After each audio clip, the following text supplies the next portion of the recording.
Gus Samsudin bikin ulah lagi.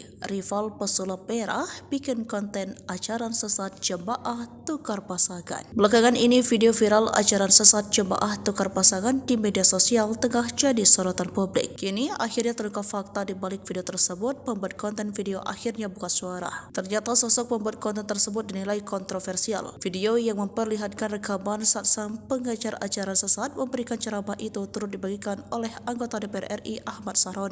Dalam akun media sosialnya, Ahmad Saroni pun turut mempertanyakan maksud dari rekaman tersebut. Di video tampak ada 4 pria duduk di kursi sembari mengenakan gamis dan penutup kepala. Sementara beberapa orang duduk di karpet sembari menghadap 4 pria tua di kursi tersebut. Di belakang keempat pria terlihat spanduk besar yang bertuliskan nama Kiai Fahmi. Diduga ia adalah pengajar di ajaran tersebut. Pria tersebut menyebut para jemaah di sana boleh bebas berganti pasangan dengan orang lain. Yang terpenting dari ajaran mereka adalah suka sama suka. Mendengar ucapan pria di depannya, para jemaah pun syok. Mereka lantas mempertanyakan maksud dari ajaran boleh tukar pasangan. Usai menonton video singkat yang tersebar di media sosial itu, Ahmad Saroni keheranan. Sembari mentek akun Kapolri Listio Sigit Prabowo, Ahmad Saroni pun meminta pihak kepolisian untuk menindak ajaran sesat tersebut. Mengutip Tribun Jabar.id, sang pembuat konten akhirnya buka suara. Ternyata penyebar dan pembuat konten video ajaran sesat tersebut adalah Gus Samsudin. Pria yang pernah berseteru dengan pesulap merah itu pun mengurai maksud dari pembuatan video ajaran sesat tersebut. Di awal video, Gus Samsudin mengakui bahwa ajaran sesat tersebut adalah settingan belaka.